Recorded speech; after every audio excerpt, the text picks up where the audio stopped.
தமிழ்நாட்டில் பரவலாக மின்கட்டணம் கூடுதலாக விதிக்கப்பட்டிருப்பதாக பொதுமக்களிடத்தில் கடந்த சில நாட்களாக புகார் எழுந்து வருகிறது. இந்த புகார்களுக்கு உடனடியாக நடவடிக்கை எடுக்க வேண்டும் என்று திராவிட முன்னேற்றக் கழகத்தின் தலைவர் மாண்புமிகு தலைவர் அவர்கள் அறிக்கை வெளியிட்டிருந்தார்கள்.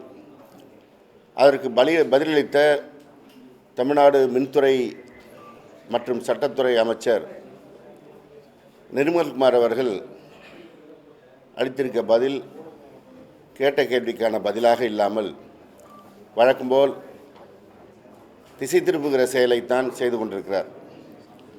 அவர்கிட்ட கேள்வி கேட்ட அந்த நிருபர்களே ஒருவர் சொல்கிறார், என்னுடைய நண்பர் வீட்டிலேயே கூடுதல் கட்டணம் வந்திருக்கிறதுன்னு. அவர் அதற்கெல்லாம் பதில் சொல்லாமல் எங்களுடைய கழகத் தலைவர் அவர்கள் வாட்ஸ்அப்பிலே வந்த செய்தியை வைத்துக்கொண்டு அறிக்கை வெளியிட்டிருக்கிறார்னு சொன்னார்.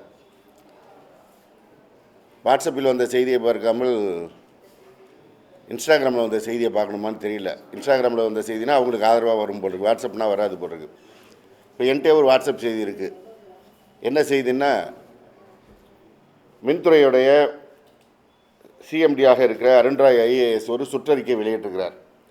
அதில் அவர் தெளிவாக சொல்கிறார், in view of widespread complaints regarding high electricity bill during the month of July, Tamil Nadu Electricity Board has decided to do a re-inspection of high variation in consumption cases through responsible senior officers.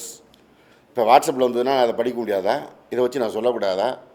ஒரு பொறுப்பான அமைச்சர் கேட்ட கேள்விக்கு பதில் சொல்லாமல் ரொம்ப எப்பயும் அவர் எதிராளிகளை எல்லோரையும் ரொம்ப குறைவாக மதிப்பிடுகிறார்.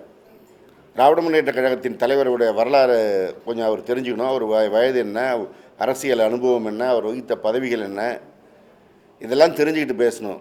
இன்றைக்கு நிர்மல்குமாருக்கு ஒரு வாய்ப்பு கிடைத்திருக்கிறது, அமைச்சராக இருக்கிறார், அதில் பணியாற்றட்டும், வாழ்த்துக்கள். ஆனால் அதை விடுத்துவிட்டு எங்கள் தலைவரை பார்த்து வாட்ஸ்அப்பில் வந்த செய்தியெல்லாம் வைத்துக்கொண்டு பேசுவதாக சொன்னால் அது முறையாக இருக்காது. ஏன்னா நிர்மல்குமார் ஒரு மல்டி டேலண்டட் பர்சன். அந்த அமைச்சரவையில் இருக்கிற எல்லா அமைச்சருக்கும் அவர் தான் மவுத் பீஸ் மினிஸ்டராக இருக்கிறார், மல்டி டேலண்டட் மினிஸ்டராக இருக்கார். அதெல்லாம் சிறப்பு. மெடிக்கல் படிக்காதீங்க, கார்பெண்டர் ஆகுங்க, பிளம்பர் ஆகுங்கன்னு திடீர்னு கேரியர் கைடன்ஸ் கொடுப்பார். திடீர்னு அவரே மேகதாது அணைக்கும் பேசுவார், சட்டத்துறைக்கு பேசுவார், அவர் துறையில் சில செய்திகளை தெரியாதுன்னு சொல்லுவார். இப்படி ஒரு அமைச்சர் தன்னுடைய வேலைகளை விடுத்து தன்னுடைய மற்ற பணிகளை பார்க்கின்ற சுமை காரணமாக வேணுமோ தன்னுடைய துறையை சேர்ந்த ஒரு சிஎம்டி வெளியிட்டிருக்கிற அறிக்கையை கூட தெரியாமல் பேசுகிறார். எந்த புகாரும் வரலங்கிறார். வைட் ஸ்ப்ரெட் கம்ப்ளைண்ட்ஸ் தான் அவர் அருண்ராய் ஐஏஎஸ் சொல்கிறாரு. ஆனால் அவர் எந்த புகாரும் வரவில்லை, ஆனால் நாங்களாக ஆய்வு செய்கிறோம் அப்படிங்கிறார். அப்புறம் சொல்கிறார், போன வருஷம் கூட இருந்தது, இப்போ 9,50,000 கனெக்ஷன்ஸ் தான் இப்போ இந்த பிரச்சனை வந்ததுங்கிறார். கடந்த காலங்களில் நீங்கள் இதெல்லாம் புகார் சொல்லி தான் இன்றைக்கு ஆட்சி மாற்றம் வந்திருக்கிறது. நீங்கள் சொன்ன மாற்றம் வந்திருக்கிறது. மாற்றம் வந்த ஒரு பாட்டு திருப்பி நாங்கள் அப்போவோட இப்போ கம்மியாக இருக்கிறோம்னா நீ தப்பே நடக்காதுன்னு சொன்னீங்க, செய்துவிட்டு அதுக்கு எங்களுக்கு கம்மியாக இருக்குனார், ரைட். ஆனால் அப்புறம் சொல்கிறாரு, புகாரே வரவில்லை, ஆனால் நாங்களாக 3.5 லட்சம் கனெக்ஷன்ஸை ஆய்வு செய்ய சொல்லியிருக்கிறோம் அப்படிங்கிறார். இது என்ன கூத்துது? கம்ப்ளைண்ட்டாக வராதான், இவங்களே பில்லை போடுவாங்களாம், இவங்களே கம்ப்ளைண்ட் வராமல் அதை விசாரிப்பாங்களாம். இந்த சினிமாவில் சொன்ன மாதிரி இவங்களே கொண்டு வைப்பாங்களாம், இவங்களே எடுப்பாங்களாங்கிற கதையாக ஒரு அளவில்லாமல் போய் கொண்டிருக்கிறார் நிர்மல்குமார் அவர்கள். முதல்ல அவருக்கு நான் வைக்கின்ற வேண்டுகோள், மின்துறை என்பது ஒரு மிகப்பெரிய துறை. அந்த துறையில் என்னென்ன டிவிஷன்ஸ் இருக்குது, அதெல்லாம் எப்படி இயங்குது, அதில் இருக்கிற பிரச்சனைகள் என்ன, இதெல்லாம் ஒரு மாதம் 2 மாதம் அவர் எடுத்துக்கிட்டு ஆய்வு செய்து கொண்டு பிறகு இந்த பேட்டி கொடுக்கலாம் வரணுங்கிறது தான் என்னுடைய வேண்டுகோள்.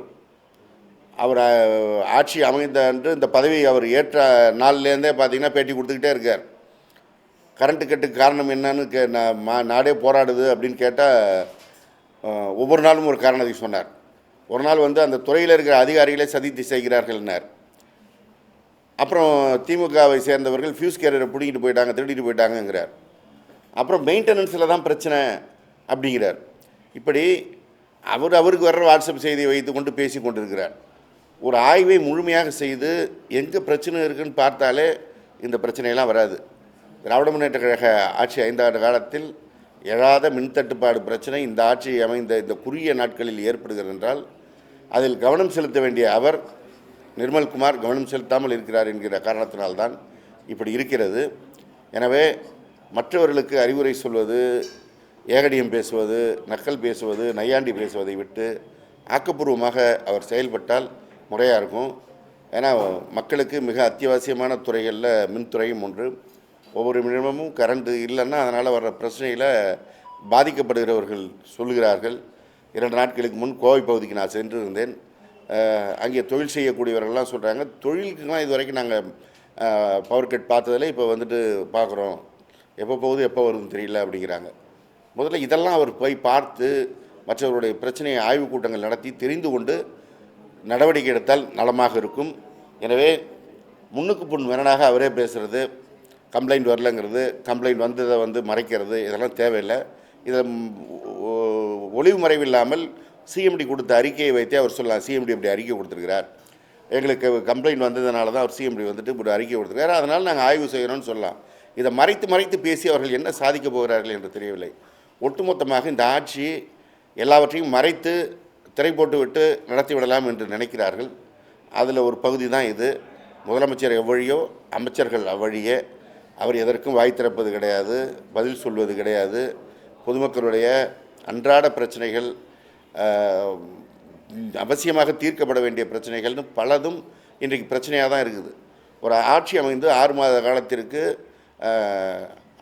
அவங்கள விமர்சனம் செய்யக்கூடாதுன்னு இவங்க சொல்கிறாங்க. நாங்களும் செய்யலை. ஆனால் ஒவ்வொரு நாளும் பாதிக்கின்ற பிரச்சனைகளை விமர்சனம் செய்யாமல் வேடிக்கை பார்த்து கொண்டு இருக்க முடியாது. ஏன்னா நாங்களும் ஒரு ரெஸ்பான்சிபிள் அப்போசிஷன் பார்ட்டி, எங்களுக்குமான கடமை இருக்கிறது. எங்களுக்கும் மக்கள் வாக்களித்து நாங்களும் குறிப்பிடத்தக்க அளவிலான சட்டமன்ற உறுப்பினர்களோடு இருக்கிறோம். எங்கள் தொகுதியை சேர்ந்தவர் மாத்திரமல்ல, ஒட்டுமொத்தமாக திராவிட முன்னேற்ற வாக்களித்து தமிழ்நாட்டு மக்களுக்கு குரல் கொடுக்க வேண்டிய அவசியம் இருக்கிற காரணத்தினால் எங்களுடைய தலைவர் இந்த மின்சார பிரச்சனைக்கு அறிக்கை விட்டிருக்கிறார். அந்த அறிக்கைக்கு பதிலளிப்பதற்கு முறையான பதில் இருந்தால் பேசட்டும், இல்லைனா விஜய் மாதிரி இவரும் வாய் மூடி மௌனமாக இருந்துவிட்டு போகட்டும். இனி இந்த நக்கல் நையாண்டி அறிக்கைகளை விட வேண்டாம் என்று நிர்மல்குமார் அவர்களுக்கு அன்போடு கேட்டுக்கொள்கிறேன். வேற சார், இந்த ஆட்சி தொடர்ந்ததுலேருந்து திமுக திட்டங்களை தொடர்ந்து பேர் மாற்றிட்டே வராங்க, நிறைய விஷயங்கள் பேர் மாற்றுறாங்க. இப்போ பார்த்தீங்கன்னா போக்குவரத்து துறையிலே அந்த லட்சணை கலர் எல்லாமே அந்த டிவிக்கு வர கொடியிலே இது பண்ணுறாங்க, அந்த பஸ்ஸும் அதே கலர்லேயே கொண்டு வர மாதிரி இருக்காங்க. திட்ட பேர் அதாவது அவங்களால எதுவும் செய்ய முடியல. அதனால் திராவிட முன்னேற்ற கழகத்தின் ஆட்சியினுடைய சாதனைகள் மக்கள் மனதிலேருந்து இதெல்லாம் பேர் மாற்றினால் அகற்றிடலாம் அவர் நினைக்கிறாரு. ஏதோ ஒரு மாற்றம் வேண்டும் என்று ஒரு 35% பேர் வாக்களித்தார்கள். அது கடைசி ஒரு 3 நாளில் ஒரு 10% பேர் ஒரு மனமாற்றத்தால் ஏற்பட்டது தான் இது.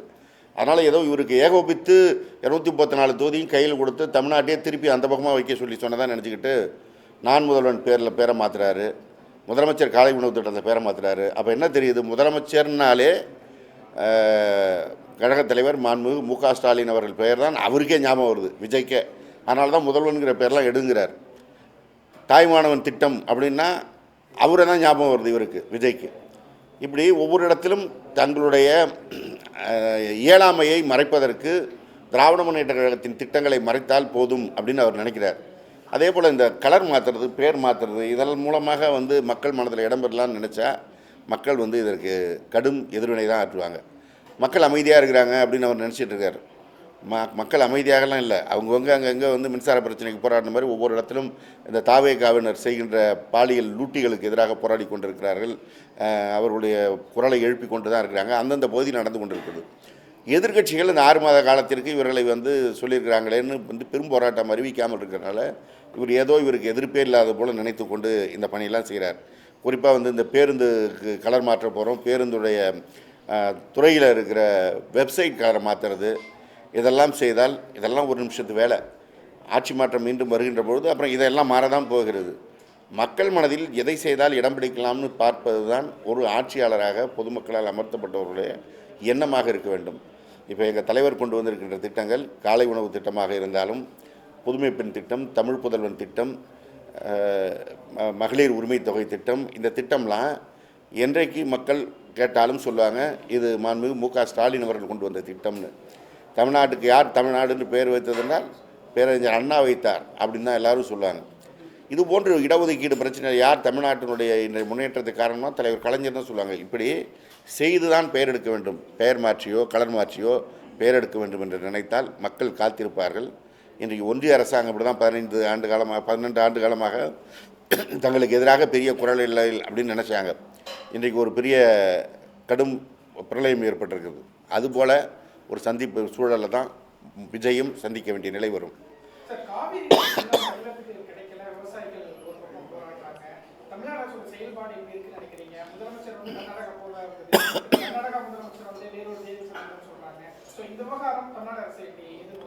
இல்லை, இதை கண்டித்து தான் எங்களுடைய கழகத் தலைவர் அவர்கள் கழகத்தின் சார்பாக எதிர்க்கட்சி தலைவர் மாண்புமிகு இளந்தலைவர் உதயநிதி ஸ்டாலின் அவர்கள் தலைமையில் தஞ்சையில் போராட்டத்தை அறிவித்திருக்கிறார்கள்.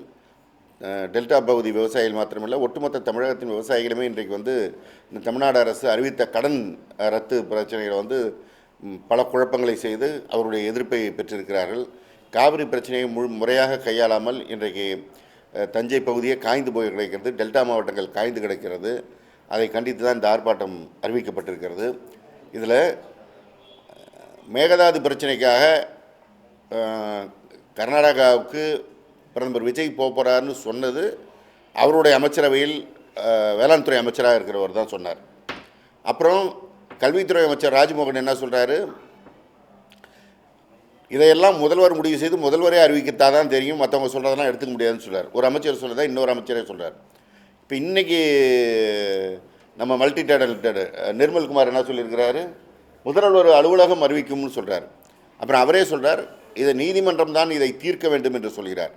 நீதிமன்றம் தான் தீர்க்க வேண்டும் என்றால் விஜய் கர்நாடகா போக வேண்டிய அவசியம் என்ன? ஒரு சட்டத்துறை அமைச்சர் நிர்மல்குமாருங்கிற ஒரு வெறும் மின்துறை அமைச்சர் மாத்திரமல்ல, சட்டத்துறை அமைச்சர். அப்போ அவர் சட்டத்துறையில் ஆலோசித்து தான் சொல்லணும் இது நீதிமன்றம் மூலம் தான் தீர்க்க முடியும் என்று. அப்போ அவர் அதை முதலமைச்சர்கிட்ட சொல்லியிருக்கணும்ல, போக நான். அடுத்தது நாங்கள் போகிறோம்னு சொல்லலை, அந்த குழு பட்டியல் ஏன் வந்ததுன்னு தெரியலன்னு இவங்களே சொல்கிறாங்க. இந்த ஆட்சி அமைந்ததுலேருந்து எதுவுமே அதிகாரப்பூர்வமாக அறிவிப்பு கிடையாது. தகவல் கிடைத்தது, தாவேகாவுடைய தகவல் கிடைத்ததுன்னு தான் எல்லா தகவலும் வரும். முதலமைச்சர் பதவியேற்ப போகிறார், தகவல் கிடைத்தது. அமைச்சரவை பட்டியலை வழங்கப் போகிறார், தகவல் கிடைத்தது. இப்படி தான் தகவல் கிடைத்தது போல் கர்நாடகா போகிறார் என்று தகவலும் கிடைத்தது. அந்த தகவலையும் அவர்களே இன்னும் உறுதி செய்யலை. ஆனால் அங்கே கர்நாடகாவிலேருந்து அந்த முதலமைச்சர் சிவகுமார் அவர்கள் இப்போ பேட்டி கொடுத்துட்ருக்காரு, விஜய் அவர்கள் இப்பொழுது இங்கே வர வேண்டாம், இங்கே நிலைமை சரியில்லை அப்படின்னு பேட்டி கொடுக்குறார். அப்போ அவர் ஏன் வர வேண்டாம்னு சொல்கிறாரு? இப்போ இவங்க யாரோ கேட்டிருக்கணும், விஜய் அவர்கள் அங்கே வர வேண்டும் என்று கேட்டிருக்க வேண்டும். கேட்டிருந்த காரணத்தினால்தான் அவங்க இப்போ வர வேணான்னு சொன்னோம். இப்போ இதையெல்லாம் மறைச்சி பேச வேண்டிய அவசியம் என்ன? நாங்கள் கூட பரவாயில்ல, அவருடைய கூட்டணியில் இருக்கின்ற கட்சிகளே இது குறித்து கோபத்தை வெளிப்படுத்தியிருக்கிறார்கள். அவருடைய கட்சிக்கு ஆட்சி அமைவதற்கு வெளியிலிருந்து ஆதரவு கொடுத்திருக்கின்ற கட்சிகள், குறிப்பாக இடதுசாரி இயக்கங்களே தங்களுடைய அதிருப்தியை வெளிப்படுத்தியிருக்கிறார்கள் கர்நாடகா போவது குறித்து. ஆனால் இப்போவும் அதில் உண்டா இல்லையா, நடக்குமா நடக்காதா, எதையும் சொல்லாமல் ஒரு கள்ள மௌனம் காக்கிறது இந்த அரசாங்கம். இப்படி அமைதி காப்பதன் மூலமாகவே மக்கள்கிட்ட பிரச்சனை பெருசாக வெடிக்காமல் இருக்கும்னு இவங்க நினச்சிட்ருக்காங்க. அமைதியே ஒரு கட்டத்தில் மிகப்பெரிய புரட்சியாக வெடிக்கும். இதை உணராவிட்டால் மிகப்பெரிய ஆபத்து தான் இந்த தாவேக அரசாங்கம் சந்திக்கும். பள்ளி மாணவர்களுக்கு சத்துணவு வளர்ச்சி இது சிக்கன் பிரியாணி போகிறதா சொல்லியிருக்காங்க, அது எப்படி பார்க்கறது சாத்தியமா? அது குறித்து பல கல்வியாளர்கள் கருத்து சொல்லிட்டு இருக்கிறாங்க. முட்டைன்னா முழுசாக கொடுத்துருவோம் தெரியும், நீங்கள் சிக்கன் பிரியாணி என்ன கொடுக்க போகிறீங்கன்னு தெரியும், குஸ்காவை போட்டு சிக்கன் பிரியாணி போட்டோன்னு கூட சொல்லலாம். அதாவது ஒரு திட்டத்தை செயல்படுத்துவதற்கு முன்பாக அந்த திட்டத்தினுடைய பிரச்சனைகள் என்ன வரும், அதை முழுமையாக செயல்படுத்த முடியுமா, இதெல்லாம் தெரியும். இவங்க மன்றம் வச்சுருக்கும் போது நாங்கள் அங்கே செஞ்சோம் இங்கே செஞ்சோம், அதனால் சில விஷயங்களை இங்கே செய்கிறோன்னு வராங்க. மன்றங்கிறது தனிநபர்களுடைய பிரச்சனை, அவங்க எதை விருப்பப்பட்டாலும் செய்யலாம். ஆனால் அரசு அப்படி இல்லை, இதுக்கு அக்கௌண்டபிலிட்டி இருக்குது. பொதுமக்களுடைய வரி பணத்தில் நாம் செலவு செய்யும் போது அது முழுமையாக சென்று சேர்கிறதா, எல்லோருக்கும் சேர்கிறதான்னு பார்க்கணும். எல்லா விஷயத்தையும் விளையாட்ட போக்கில் அவங்க நினச்சிக்கிட்டு இருக்காங்க. ரீல்ஸ் தான், அதே இதை போட்டால் அது ஒரு 2 நாள் ரீல்ஸ் போடலான்னு நினச்சிருப்பாங்க. பார்ப்போம். தேங்க்யூ.